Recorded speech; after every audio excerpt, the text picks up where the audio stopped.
don't care if you're a judge, this violates the homeowner's agreement. That planter is improperly placed and the truck must be moved immediately. The first thing I saw that morning was a yellow strobe flashing across my bedroom ceiling and the sound of chains clanking on concrete. Cold air hit my face when I yanked the front door open. It smelled like wet asphalt and exhaust. At the curb, our HOA truck sat with its hazard lights on.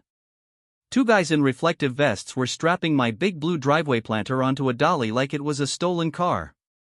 My coffee was still in my hand, too hot, splashing onto my bare feet as I walked down the driveway. The HOA president, Karen herself, stood there in her fleece jacket, arms crossed, with a clipboard like it was a weapon. She pointed that clipboard at my planter. "Unapproved structure," she said, loud enough for the whole street. "Violation 8. Immediate removal." She smiled when she said immediate. I stared at the empty square of damp concrete where the planter had sat for 3 years. The air felt colder. This fight, I knew, was not about pottery. This was the day HOA seized my driveway planter for 6 days. Too bad I am the judge. I didn't say that part out loud yet. Instead I asked, calm as I could, "Show me where it says I can't have it." Karen tapped her paper and turned away like I was some kid she could ignore.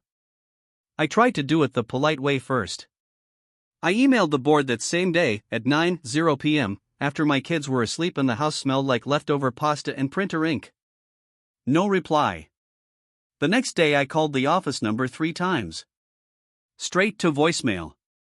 On day 3 I went to the monthly HOA meeting with my violation notice in hand. Every seat was full. Neighbors sat stiff, eyes down, like kids in the principal's office. When I spoke, Karen cut me off. "Rules are rules," she said. "You signed the covenants." "My planter is nowhere near the sidewalk," I said. "It's on my driveway." No one would look at me.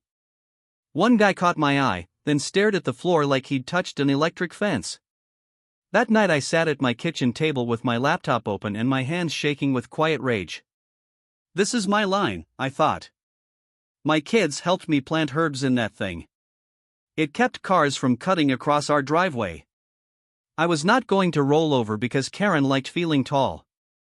I also was not going to scream in the street or do anything stupid. My whole job is using proper channels. I'm a municipal judge. I deal with neighbor disputes, small fines, petty nonsense like this every single week. I know where the lines are. I know what abuse of power looks like. I promised myself I would stay inside the law. But I also promised I would not let it go.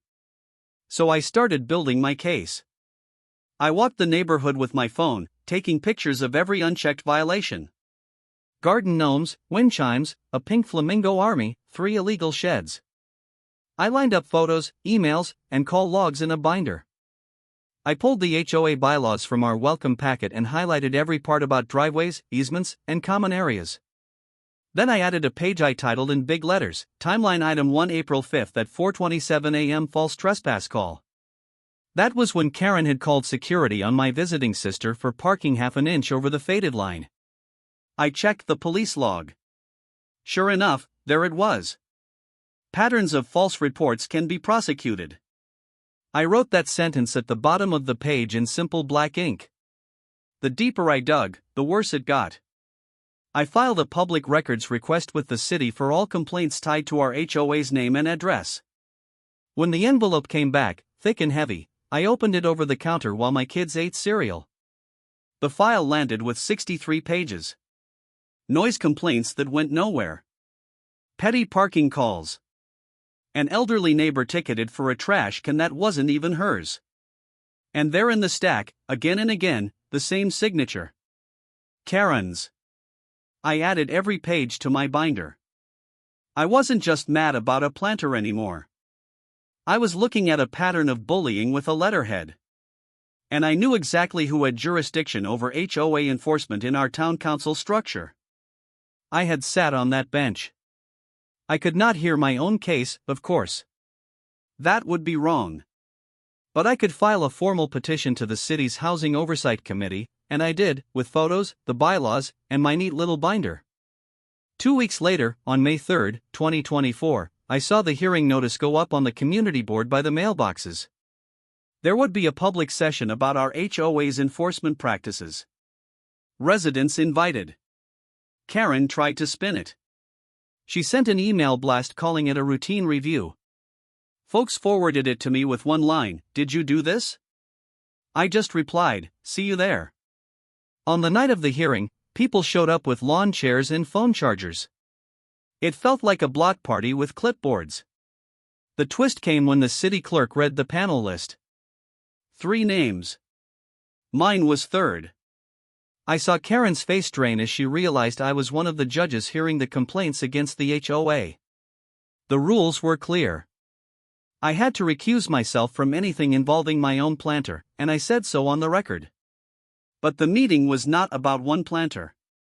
It was about 8 documented abuses of power, 6 improper fines, and those 63 pages of complaints.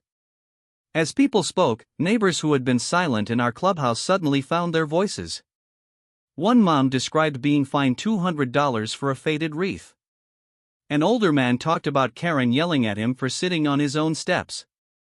Phones were up everywhere, cameras on, comments whispering in real time.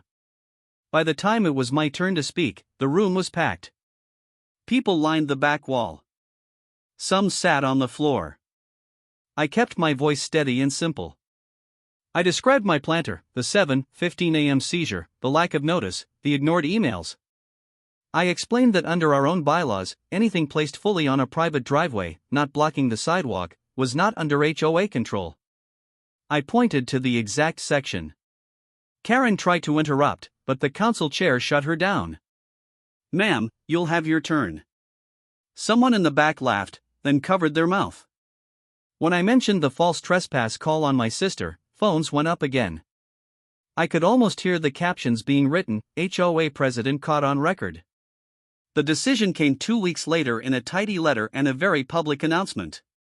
The Housing Oversight Committee found that our HOA, under Karen's leadership, had issued multiple improper violations and selectively enforced rules. They ordered all wrongful fines refunded within 30 days, including my $300 planter violation. They demanded a new election for the board.